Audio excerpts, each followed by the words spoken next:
Mimi kwa majina naitwa Nuhu Selenge Maridadi, ni mwananchi natoka kijiji cha Ndanda, katika kata ya Ndanda.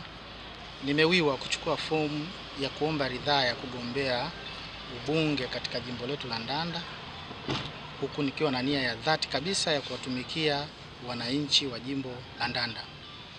Na sababu kubwa ambayo imenipelekea kuchukua fomu ni kwa sababu kama mnavyofahamu, swala la kimaendeleo ni mtambuka. Mimi pia natamani kuwa chachu ya maendeleo katika jimbo letu.